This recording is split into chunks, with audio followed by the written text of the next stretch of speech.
That is Chris Schlarb. I can live forever if I slowly die, which is sort of funny and also I think somewhat true. 1 Samuel 15:22 was my meditation today. Behold, to obey is better than sacrifice, and to hearken than the fat of rams. Throughout the Old Testament, God was moving in Israel in this way that all that made one unclean, all that made one less than full of light and brightness and righteousness, anything that made unhelpful the path of obedience and holiness would require sacrifice to overcome it. As I don't know what it functionally did, but certainly metaphorically, it was to see and to fully know, almost like when life coaches have you do something solid in your life to then physically you can take in the information of what needs to be done, that something needs to be done, that something needs to be given, that something needs to be sacrificed in order for you to get back to where you came from.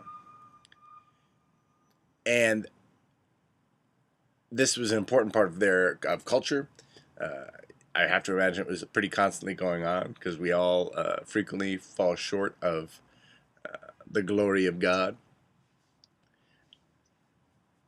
Even so, in this culture, to speak this is actually pretty dang powerful. And the funny thing is we don't necessarily take oxen to altars anymore, as we no longer need to, as Christ has scapegoated himself, has sacrificed himself, that we all might take and eat of that sacrifice, that we might be brought before God in holiness. But there's something powerful here that resonates, I think, with our society now still too.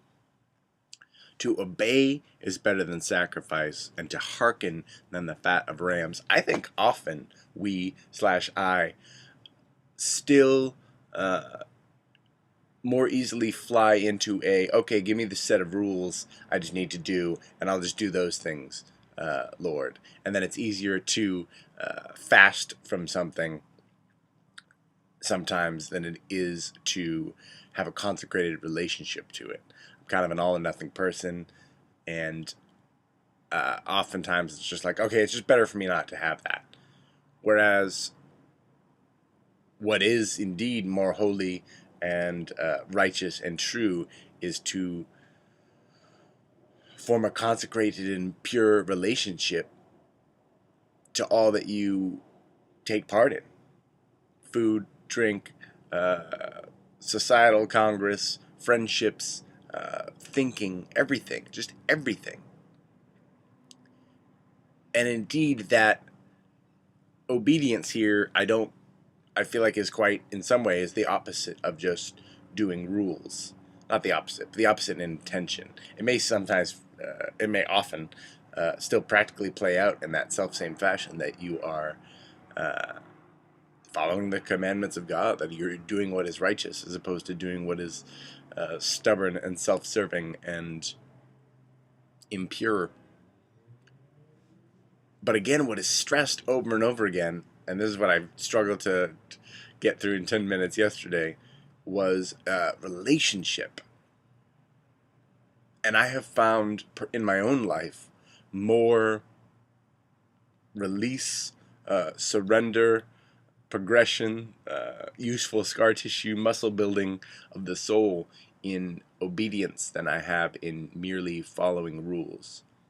I think following rules helps me not devolve or digress, or not to sin, and not to deepen my own darkness.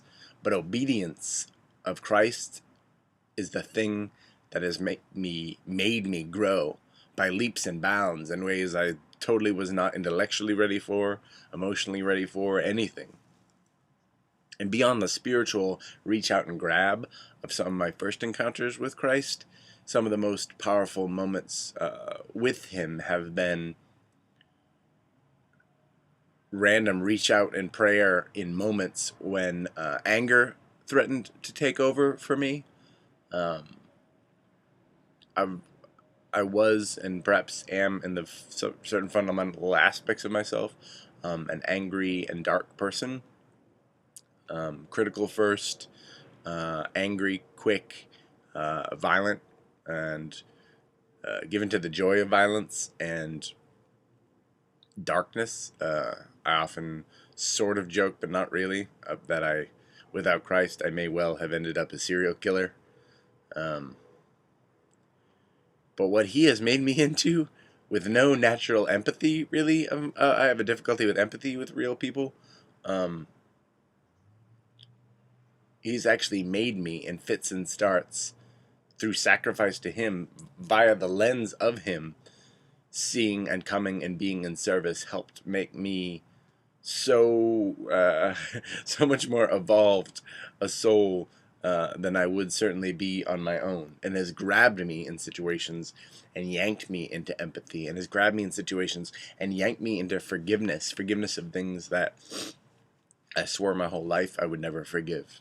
And I've not only been able to do so by his power in those moments, but I've been fundamentally changed by those experiences of obedience against all that screams within me for self-control. And I guess following up a little bit on yesterday, that's also who Christ continues to be for me. Not only the lens through which I look through the world, and not only a mode of servanthood and behavior that I yearn to be part of, and I daily reach out to ask to be part of and rejoice in. Nigh on every morning lately, I've been waking up singing and praising and just celebrating God and trying to be this meditation, trying to be obedient and a listener as opposed to the one who just like stacks up things that I do, because this is what Christ and God ask for over and over again. Again, is a relationship. And I've been transformed. So many sides of me have been unfolded and renewed and just yanked into being through no doing of my own. And Christ is a forgiver, and he is an incisive peeker into the hearts of humanity. So I wanted to finish this up with sort of a question out to you off of today's thing and yesterday's thing, which is, that is who he is to me, and I wanted to ask who Christ is to you. Who is Jesus to you? Do you have any relationship to him? He came, taught good things, confessed himself as the Son of God, sent to take away the sins of the world, which is some heavy-duty stuff to lay on anybody. But who is he to you? Do you have any relationship to him? Who is he? My joy is that you would know him. That's why I'm here right now. So I'm just curious, if you have any sense of him at all right now. Other than that, maybe he's nice. Holler at me. Peace be unto you. Amen and Selah.